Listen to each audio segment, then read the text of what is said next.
Bonsoir. Aujourd'hui, nous sommes encore très émis parce que vous êtes encore très nombreux devant vos postes téléviseurs pour suivre votre émission gastronomique, émission culinaire, Voyage des gourmands en version petit déjeuner. Chers téléspectateurs, aujourd'hui, nous vous amenons encore un déjeuner équilibré, bon marché et un petit déjeuner sain. Parce que dans la gastronomie, on dit un gourmand, c'est un gastronome avisé, mais c'est lui qui connaît fortement l'art de la table. Connaître l'art de la table, c'est un acquis, chers téléspectateurs. Pour réaliser la salade d'automne, voici les ingrédients de base. En premier lieu, nous avons toujours les choux, nous avons l'oignon, nous avons les concombres, nous avons les pommes fruits, nous avons les carottes et nous allons nous avons la tomate mûre et ferme, nous avons les poivrons et nous avons les maïs doux. Je pense si je suis en train d'utiliser toujours les choux parce que dans notre marché, en tout cas les choux c'est un ingrédient bon marché et c'est trouvable. C'est pour cela on dit que s'il faut réaliser vos salades, il faut chercher les ingrédients du terroir, bien sûr, les ingrédients où ils sont vraiment en pleine saison, coûter vraiment moins cher et trouvable. Notre salade sera accompagnée avec une sauce estivale. Pour réaliser votre sauce estivale, les ingrédients des liés, tu auras besoin de la mayonnaise et puis tu auras besoin de jus de citron, tu auras besoin de quelques centilitres d'huile d'olive, tu auras besoin de la moutarde et puis du sel. Chers téléspectateurs, là, c'est les ingrédients pour réaliser votre salade d'automne avec la sauce d'accompagnement intitulée la sauce estivale. Tellement c'est le petit déjeuner, nous allons chercher aussi un ingrédient qui va nous donner l'amidon. Alors, pour avoir l'amidon, il faut avoir aussi de la farine ou soit avoir une recette qui contient des fécules ou soit qui contient de farine. Alors nous aujourd'hui nous pensons de vous réaliser une recette intitulée pancake à l'américaine. La pancake c'est une recette vraiment très facile, très rapide et moins chère. Pour réaliser votre pancake, voici les ingrédients de base.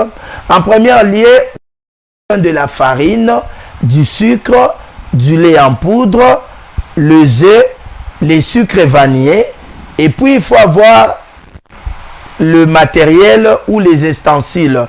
Avec le matériel, nous allons utiliser notre machine à pancake. Si les caméramans peuvent nous prendre cette machine, c'est une petite machine à pancake, mais c'est manuel. Et puis c'est trouvable et c'est bon marché. Très chers téléspectateurs, en termes de boissons, nous avons déjà réalisé les yaourts à partir de la maison. Parce que dans cette émission, en tout cas, tout c'est fait maison. Alors, nous avons déjà notre yaourt que nous allons réaliser. Ici, il y a 1 litre de yaourt que nous allons servir comme la boisson dans notre petit déjeuner qui est intitulé Petit déjeuner express. N'oublions pas, cette émission a une école de formation. Sur du côté, Papa Steve va nous balancer les images de l'Institut professionnel de gastronomie d'Afrique. Naba oyo bazana besoin batanga école nabiso. En tout cas, bah, image Ezawana. Et le 9, Bakour et Bandi pour la 23e promotion. Parce que 23e promotion, oh, il y a 2022, 2021. En tout cas, Bakubanda Bakour, Bongo le 9. Wana, na régie bazo balancer les biso ba recette, il y a pratique. Mais vous allez bien ce que Papa Steve a balancer ba image. En tout cas, on a besoin de la place ba étudiant, bazako tanga, oh, besoin de wana. Formation na bango, ezak aussi la bongo les 10 mai. Puis les 15, bazako sala bongo examen, les 25 examen. Sili, chers téléspectateurs, baké kobanda ba stage il y a 1 mois et puis bako sala défense pour que tout passe na collation. Collation et ko sala ma bongo na musée national et vous la soirée moko vraiment soirée de gala. Bisika bat bakoya ko lia ko mela et puis ko sepela. Si vous avez besoin de participer na, il suffit de nous appeler et puis to ko bisayo quelles sont pour avoir l'invitation. Bandeko Balandi, émission Oyo, c'est une émission qui se passe en direct chaque lundi à 21h30 sur la télévision TV LCD. La télévision selon les cœurs dédiés. Là, je vois directement le pasteur Maf Mantuidi. En tout cas, merci pasteur pour l'espace. Pourquoi pas na molonga nae maman pasteur Desi Mantuidi au baza devant ba poste téléviseur na bango pour na kolanda émission oyo mama Wivine Luamba na commune ya Gombe. Pourquoi pas na madame Naomi Luamba, madame la juge salon Atia na Itaga na lingua la wana. En tout cas, merci mingi na yo Joséphine Ngwa, les bassins d'Afrique molongani, il y a maître Olivier Mania. Tozaboro en direct numéro la biso à télévision et zawana bobenga biso bo poser ba kanabino ba suggestion to ko répondre bino. Chers téléspectateurs, avant la bande préparation, chers téléspectateurs, on vous dit dans la gastronomie, l'hygiène nous oblige. Nazabongo na petite bassine nanga à la na kozabongo vinaigre nanga yango mwa muke na mai. Et puis après, na kosukola maboko nanga juste pendant 3 à 4 minutes pour que là se désinfecter. Banda kosimba ba ingrédients na biso. Bandeko balandi maboko nanga est déjà désinfecté na mai ou est mélangé avec du vinaigre. À côté, j'ai une serviette de service. Naza ko pangusa maboko na ngai. Na ko banda mbala moko réalisation il y a salade autobengi na combo ya salade d'automne. Tolobaki bongo toza bongo na chou na biso déjà to lavaki yango et puis to sukola ki yango na mai oyo eza additionné na vinaigre. Na diviser juste en deux.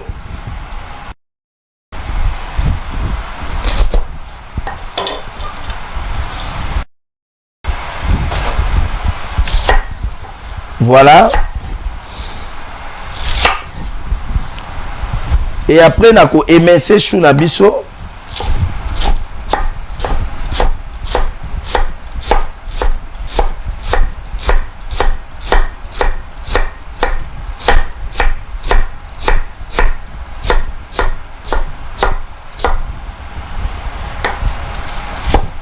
Ah, on a ko émincer chou na biso pour qu'elle a réalisé salade na biso. Autobengi na combo ya salade d'automne qui sera accompagnée avec la sauce estivale. Tolobaki toza bongo na poivron moko, na zui poivron na biso, na dégrainer yango et puis na ko couper yango juste en lamelles. Je répète, salade est vraiment très important pour l'équilibre de l'organisme et surtout na batu oyo bazalaka na besoin ya ko éviter ba graisse. Oza muta munene, oza na besoin au garder moi ligne na yo. En tout cas, il faut un régime ya kolia chaque tongo et puis chaque soir. Ça va vous aider dans beaucoup par rapport à organisme na yo. Na récupérer pe ba pomme fruit na biso. Na ko couper yango pe en lamelles.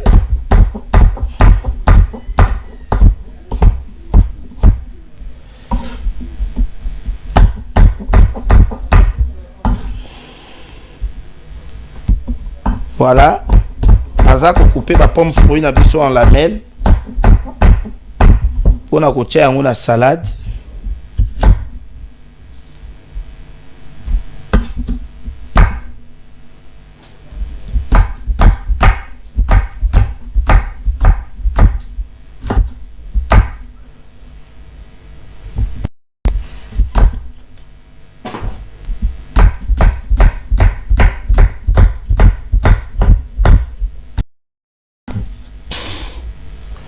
Dans une sous troisième pot.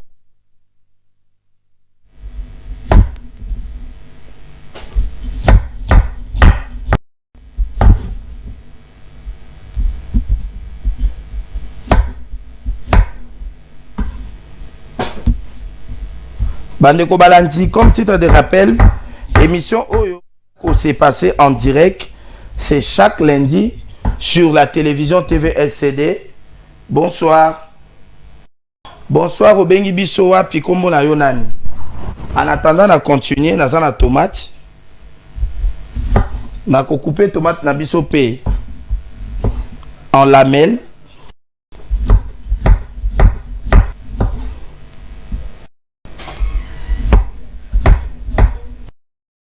Bandeko Balandi soko lingi osa la salade il faut au lukaba ingrédients ko salela ezala vraiment frais et croquant parce que salade ezali recette moko oyo bat baza ko mubesu en tout cas ekozala vraiment très important ba légumes na yo ezala vraiment frais ya qualité moko ya malamu.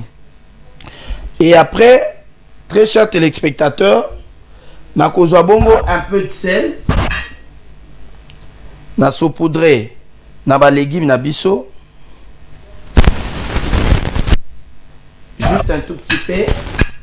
Le poivre blanc n'a pas manqué, je vais saupoudrer un peu de poivre blanc et puis na ko mélanger ba ingrédients na ngai nyonso. Voilà. C'est vraiment facile pour sa réalisation.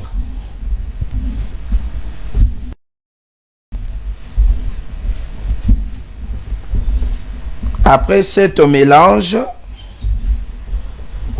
na kozwa bongo o na bongisaki pour la disposition nango.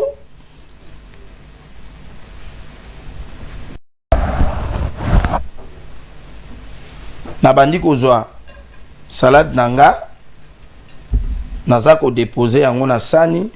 Je crois na ebisa kibino avant toutefois au banda préparation ya biloko il faut que sukola maboko na yo na mai o eza additionné na vinaigre parce que maboko ndeza meilleur instrument ya cuisine, mais il faut d'abord asine moko ya propre et puis au sukoli maboko na yo o tiena vinaigre o se désinfecter nde obandi ko simba ba ingrédients oyo.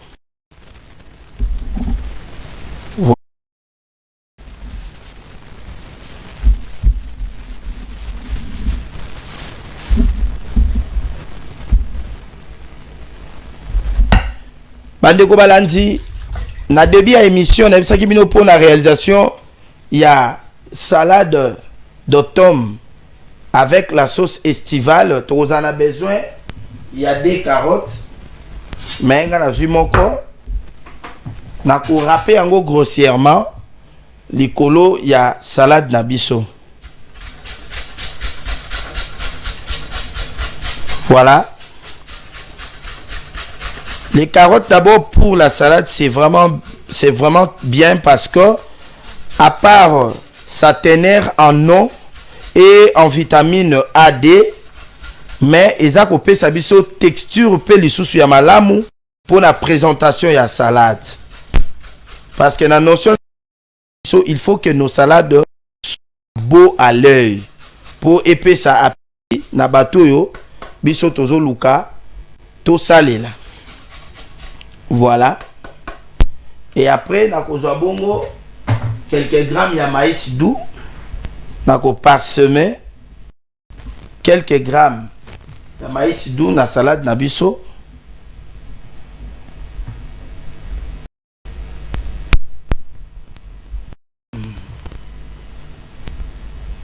Bandeko balandi salade na biso o to bengi na kombo ya salade estivale et commis prêt.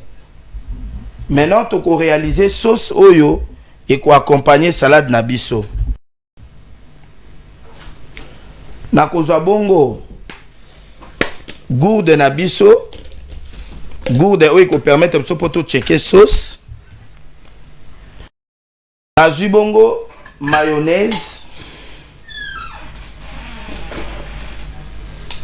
Nazwi bongo mayonnaise.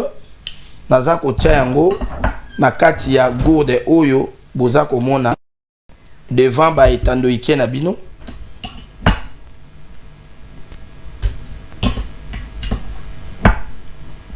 Naza ko réaliser bongo sauce estivale. La sauce estivale pe ezali sauce moko ya bien pour na ko accompagner nango ba salade parce que eza sauce moko vraiment légère. Soko za ko sala yango et ko aider yo du côté qu'on perdre tout ce qui est ba calories et puis qu'on perd de poids par rapport ya teneur na yango en fibre et en vitamine C. Naza ko bakisa bongo muta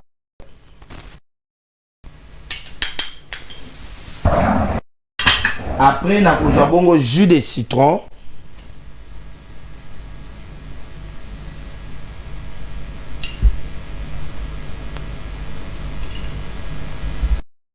Nabati jus de citron. Na jus d'olive.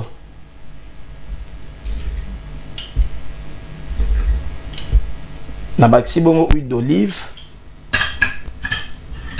Na kozwa bongo quelques pincées à sel.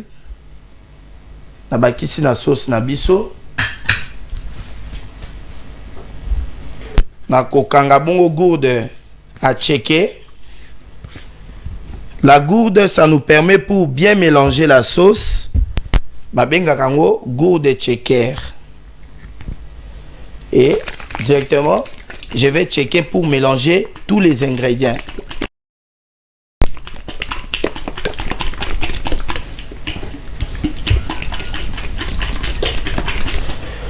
Tous les ingrédients sont mélangés. Nako arrosé nabiso. Salade nabiso. Voilà. En tout cas, sauce estivale, les sauces moko vraiment léger.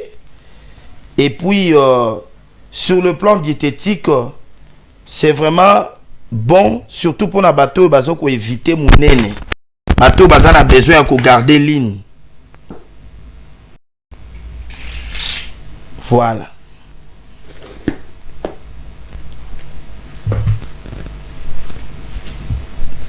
Bande Kobalandi.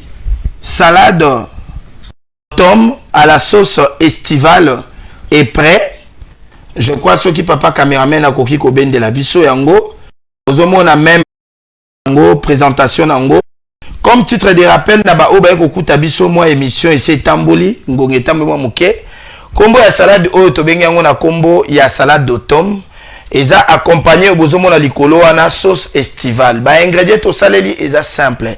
To saleli pomme fruit, to saleli carotte, to saleli chou, to saleli tomate, to saleli oignon, to saleli pe poivron, to saleli pe concombre, to tie moi mungwa huile d'olive et puis to tie poivre blanc. Pour na ko sala sauce estivale ou eza sauce moko légère. Bandeko balandi tozaki na besoin mayonnaise, tozaki na besoin huile d'olive et puis tozaki na besoin de sel, tozaki na besoin moutarde. Tozaki na besoin jus de citron.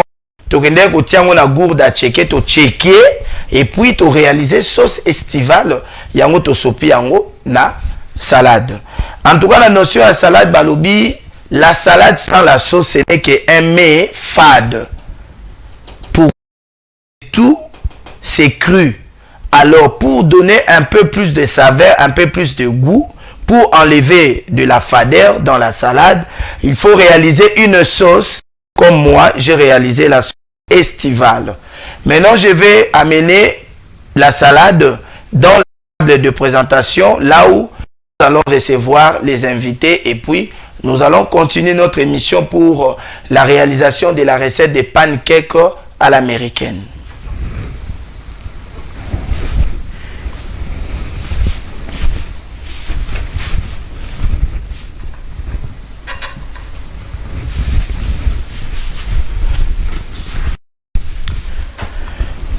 Très chers téléspectateurs, je rentre dans notre table d'opération.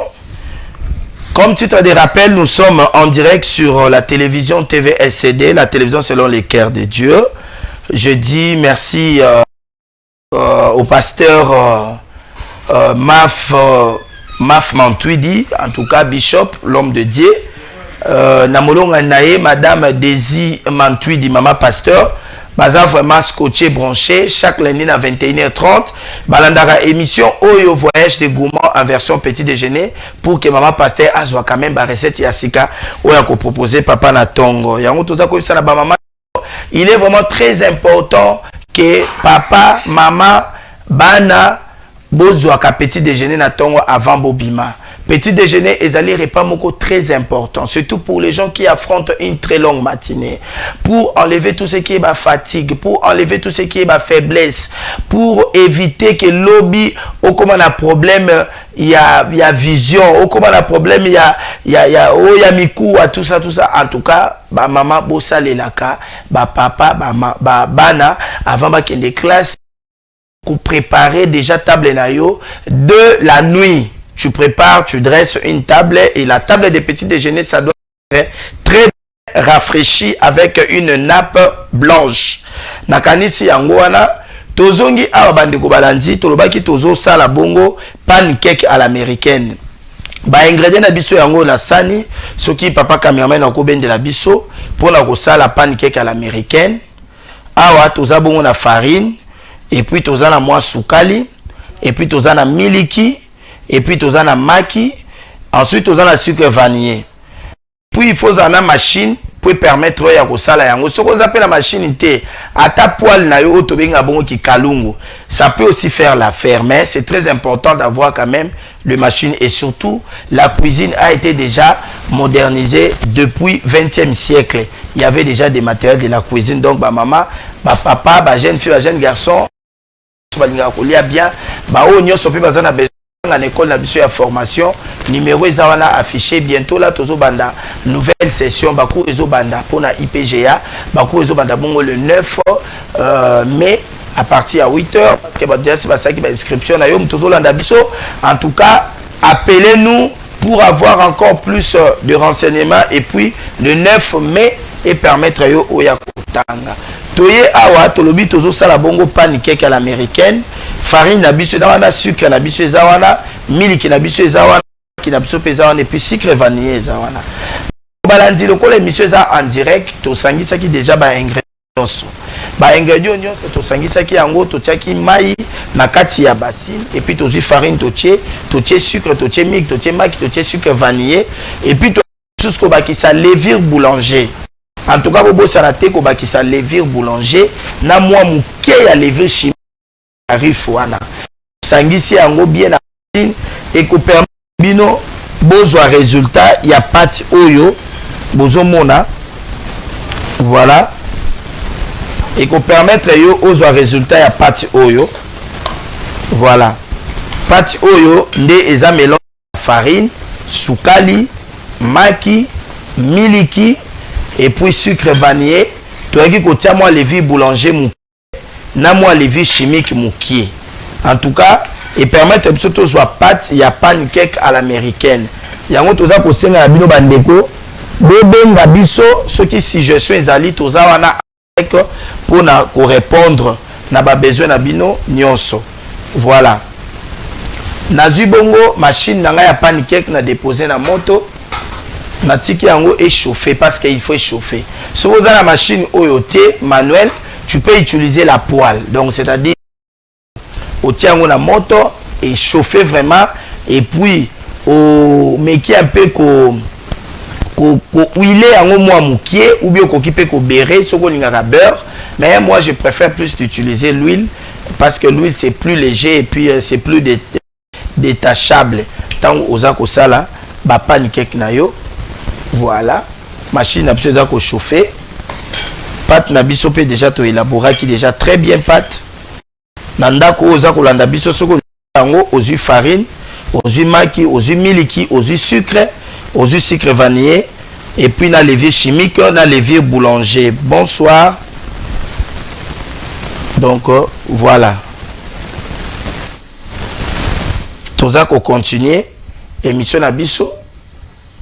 Machine nabiso ici échauffée. Machine nabiso ici échauffée. Na koza bongo pinceau nanga. Pinceau et ko permettre biso pour que to huiler moi machine nabiso mukie. Et puis après na koza bongo pâte nabiso. Voilà.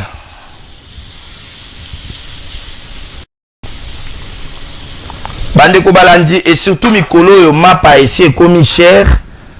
En tout cas, ba maman na ndaku boye kola série parce que et ko permettre bino avec écolo moko ya 2500 au salela bana pancake bakoki kolia même pendant 2 ou 3 jours. Bonsoir. Bonsoir. Allô, bonsoir. Allô. Allô, bonsoir. Bengi biso wapi kombono nani? Allô, aïe. La maman, elle est partie. Nous continuons toujours notre émission Voyage des gourmands en version petit déjeuner. Pancake nabiso à l'américaine. Eza na moto, eza kubela. Et nabino batukoza na besoin botanga na école nabiso IPGA. Numéro eza affiché na écran. Il suffit de nous appeler. Et bakou pour la nouvelle session eza kobanda bongo le 5. Allô, bonsoir. Allô.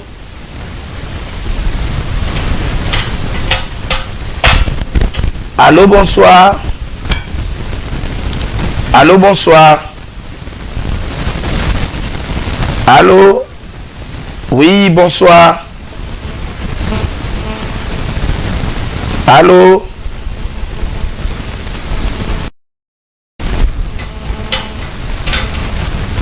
Très chers téléspectateurs, tous allons continuer.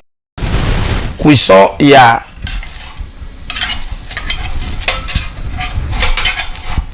pas de qui n'a biso. Oui, allô, bonsoir. Bonsoir. Oui, maman, bengi biso wapi kombo nani? Bonsoir. Oui, bonsoir. Allô. Oui, allô, maman Tozo Yokayo.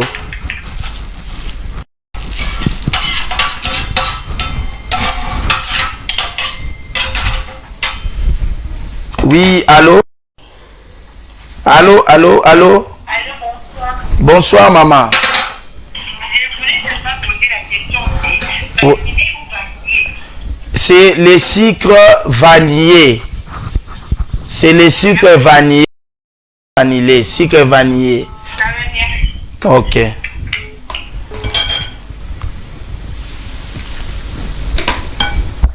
Oui, allô? Allô, bonsoir. Allô? Allô. Oui, bonsoir. Bonsoir. Oui, maman, obengi biso wapi kombo nani?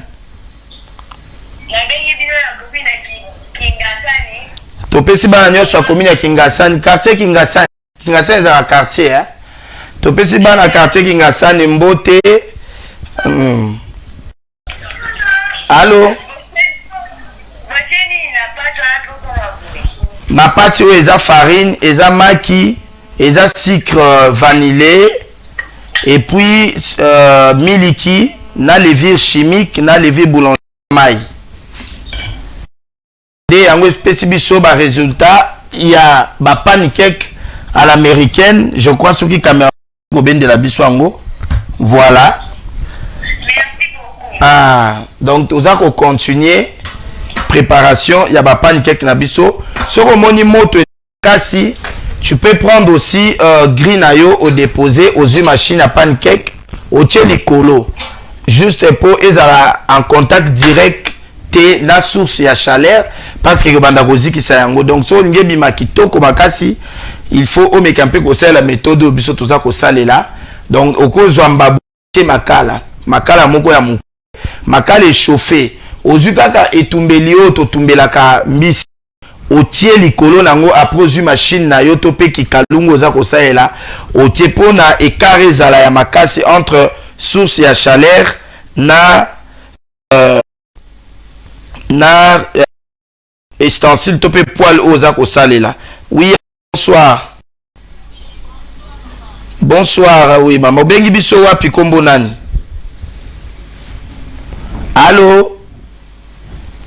La maman est partie. En fait, Bobenga biso toza en direct, bopé sa ba suggestion.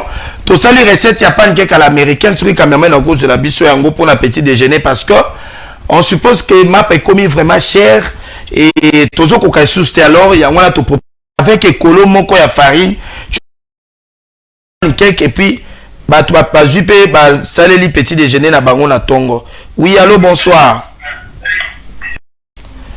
Allô? Oui, allô, bonsoir. Allô. Obengi biso wapi kombo nani mama?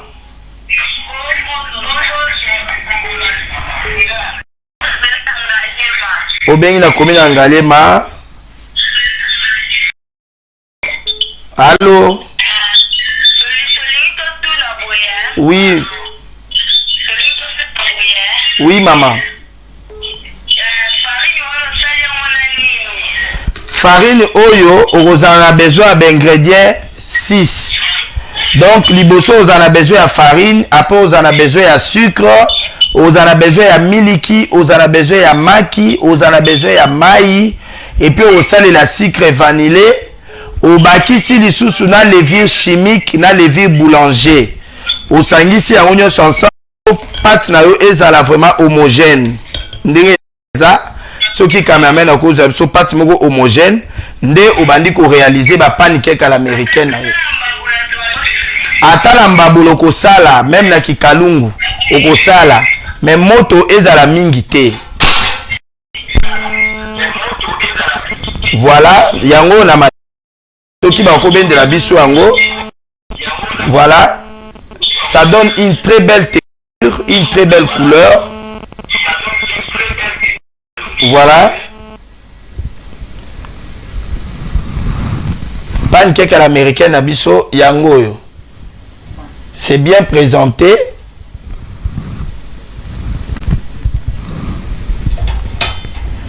Donc, ils ont recette moko simple à pâtisserie ou même à tabana nanda kubakoki na bango pe ko sala.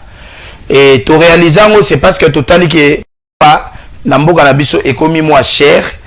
Alors, ma pa 2000 francs, ils ont sur libota ya bato 6T. Avec 2500 ou 3000 francs, vous pouvez réaliser ba pancake à l'américaine, même 20 pièces et puis bato bazui petit déjeuner bien. Plancha de pancake, nazako mimayango na table na biso. Voilà. Nazui bongo plan nazo memango na table na biso. Wapi bisika oyo ba invité na biso bazo ya pour la dégustation.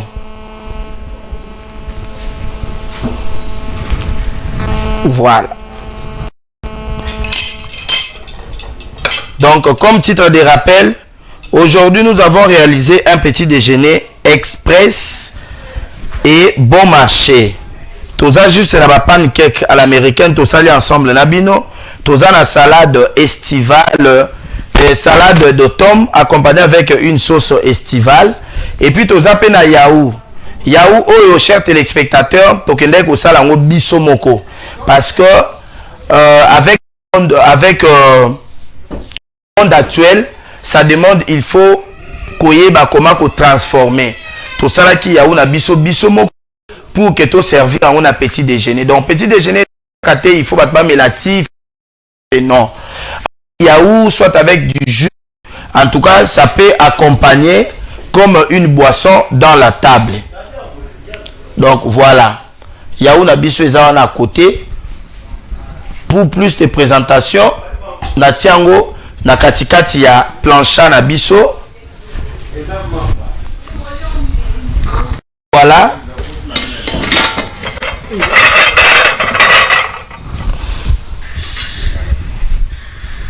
Et puis na tie cuillère nanga mupandi pour na service ya salade. Et comme lundi tozo continuer ko yamba appel na bino. Bonsoir obengi biso wapi kombo nani? Allô, bonsoir. Obengi biso wapi kombo nani? Bala monga fula na pesi bino mbote wana mama Anta na commune monga fula, notre ancienne étudiante.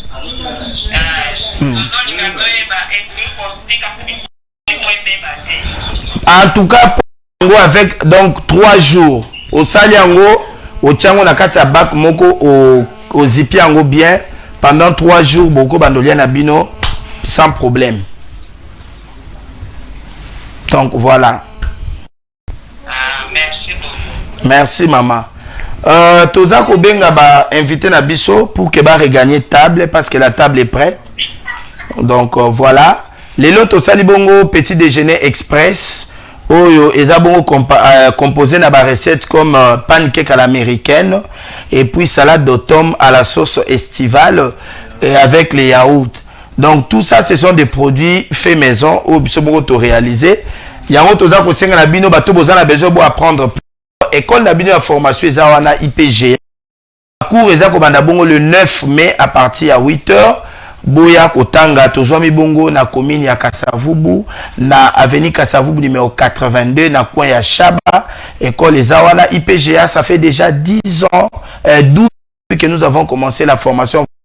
Affiche na biso eza wana donc 23e promotion eza ko banda bongo le 8 à partir ya le 9 à partir ya 8h. Donc yango toza ko benga ba mama ba papa ba jeune garçon ba jeune fille oza la besoin au comme professionnel na domaine na biso. En tout cas n'hésitez pas na yo pe mutoza na fait mariage anniversaire collation olingi organiser réception moko tous on a besoin de service traiteur moko professionnel numéro la biso eza wana affiché tous à la capé cherté aux appels a besoin ya chef cuisinier ya malonga ya makasi ou avandisa musala ya gastronomie pour nanda kuna yo cuisinier moko ya bien. En tout cas benga biso la numéro o eza affiché tindela yo oyo akoya ko travailler pour na correspondre na ba besoin vital en termes ya alimentation ya santé na bino. Toza ko continuer bande ko bobenga biso vraiment bobenga biso wana na pesi bongo merci mbote na biso na mama pasteur Desi Mantwidi molonga ni ya papa bishop Maf Mantwidi. Donc les 6 hein, balobi les 6 c'est anniversaire ya mama pasteur Desi Mantwidi tolobi to kotumba kaka biso to nga mona kozala wana tukotumba tukolia na ba salade bifango mama pasteur Desi Mantwidi ba to sala buffet campagnard. Donc buffet campagnard c'est-à-dire ezaka ka viande na ba salade. Donc bobenga biso ceux qui posa besoin à la inviter pas de problème hein. Obengi biso to biso wapi ko ya kozwa invitation na bana nyonso ya IPGA ya Institut Professionnel de Gastronomie d'Afrique wana eza lancé na ba oyo baza kotanga sa ba stage le 30 juillet 2022. IPGA va organiser une journée de la gastronomie traditionnelle congolaise avec la cuisine d'ailleurs. Et puis, et que la journée à collation, autre que coller ba cuisinier à deuxième ordre. Donc, et que ça m'a bon na misée nationale. Bande ko balandi to ko banda ko lia à partir à 10h jusqu'à 23h. To ko 11 grands buffets, il y a gastronomie congolaise, to ko zala bongo na buffet à Grand Bandundu, il y a buffet à Grand Équateur et kozala, buffet à Grand Kassai et kozala, buffet à Grand Katanga, il y a Bas Congo. Donc bande ko bakoya ko lia komela. Mais ba billet to ko banda ko teka bongo à partir à mois de juin. À partir le 5 juin déjà ba billet bandi ko tekama parce que e kozala vraiment événement moko haut en couleur to ya komela. Et puis papa bishop Mantwidi de Maf alobi moko akosomba 30 billets na bandimi. Donc jour wana e kozala vraiment kitoko makasi. Toza ko continuer na bapel na biso. Voilà. Kobenga biso na WhatsApp te poto koyamba komela biso des messages tika voice no na WhatsApp ce que monsieur si to répondre yo mais si vous avez besoin au côté en direct na biso obengi biso na appel normal biso to koyamba yo to koyoka ba suggestion na yo en direct na bo baza ko landa biso pona couper sa solution voilà tout ça ba biso na table baza ko déguster tout ça na maman na biso tout ça na papa na biso baza ko déguster petit déjeuner déjà lobby et aux ala kitoko makasi. Donc tout ça ko continuer toujours émission Nabino, Bobenga Biso. Comme titre de rappel, les lots au Salibongo, petit déjeuner express, au Salibongo, pan, au Salisoso, à salade, au Tobengina Kombi, à salade d'automne, à la sauce estivale, au Salipé yaourt maison Nabiso. Yango est composé, ba recette ya, petit déjeuner, donc 3 recettes, on a yango est composé, petit déjeuner Nabiso, ya mokola lelo. Bonsoir. Obengi biso wapi kombo nani? Oh, Mama Nancy topesi yo mbote bana nyonso kimbantseke na kombo mama Nancy biso topesi bino mbote.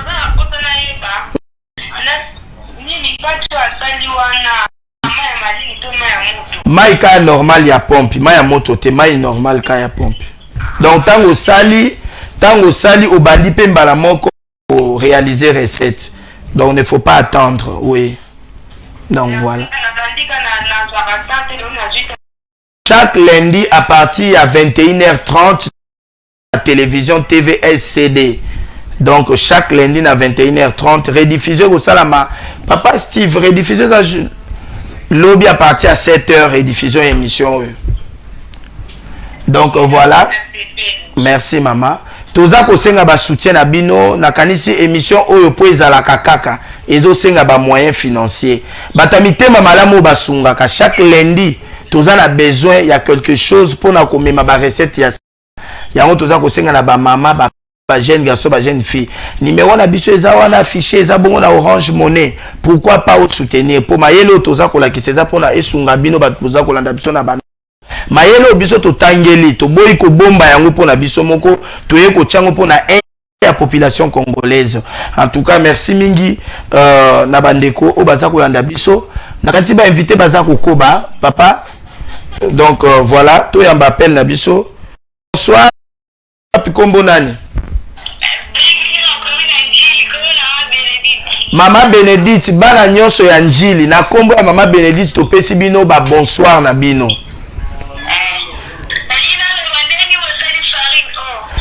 Pati oyo tosali yango tozaki na besoin d'abord un élément de base eza farine, tozaki na besoin ya maki, tozaki na besoin ya miliki ya poussière, tozaki na besoin ya sucre, tozaki na besoin ya sucre vanillé et puis tozaki na besoin ya levure boulanger, levure batiaka na mikate et puis tozaki na besoin ya levure chimique batiaka na ba cake.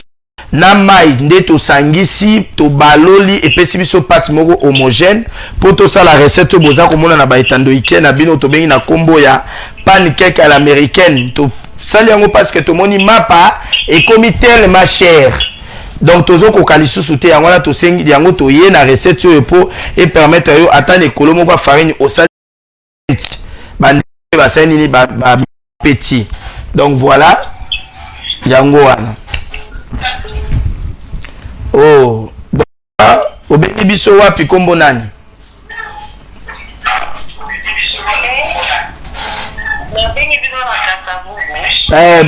En tout cas, bana kasa. Mama kombo nani?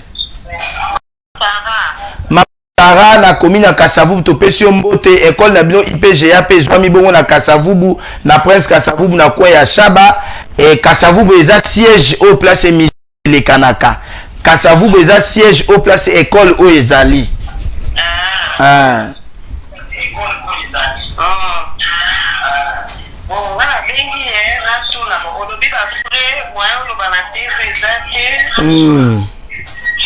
Il faut bien abiso après émission bio commun émission na WhatsApp ou bio yekaka sur place école eza na kwa ya Shaba na Prince Kasavubu des places IPG ça. Ah. Allô?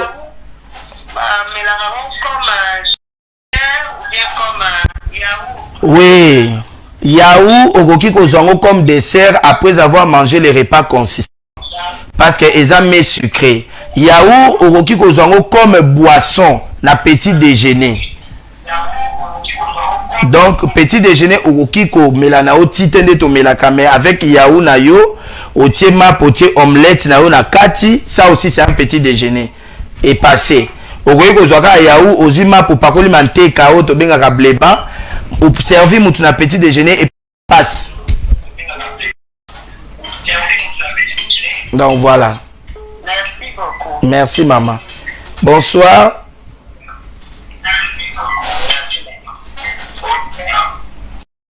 Allô? Bandeko Balandi, to bandiko koma bongo na la émission Nabino Voyage de gourmand en version petit déjeuner sur la télévision TVSCD, la télévision selon le cœur de Dieu. Bishop Mafmantwidi, Moto Nanzambe, l'homme sans rancune, Motema Pembe, Moto Nzambazo Lobela. Merci mingi na mama Desi, mama pasteur Desi Mantwidi, Oazako feta niveau les 6. Bonsoir, toi Yambapel Asuka. Allô, bonsoir. Balandi to komi bongo na suka na likamyo sezaka ne bandeli nango pe ezalaka na suka nango e bongo biso na émission alelo penda to tombeli bino vraiment babutu elamo na bino nyoso bolandaki biso na bino nyoso bobenga ki biso bo continuer na kobenga biso bongo mbote mingi na Monsieur Henri wazaki bongo sima caméra pe na réalisation na pesi so mbote mingi na Monsieur Juma pourquoi pas Monsieur Steve na banda kuna biso bande ko balandi biso to pesi kaka merci mbote na biso na mama pasteur Desi Mantuidi et puis Yemoko Maf Mantuidi lobi mon boss préféré mama Wivine Luamba mama Yemo na biso continuer kozalaka mama Yemo Joséphine Ngwamba les bassins d'Afrique pourquoi pas na le boss géant Paul Fiki pour FBT Misala en Simingi na mon général Silvano Kasongo ceux qui ont ça l'émission à Boutou parce que la ville est calme. Tokutani bongo semaine prochaine à recette à Sika. Na ba invité à Sika. Merci.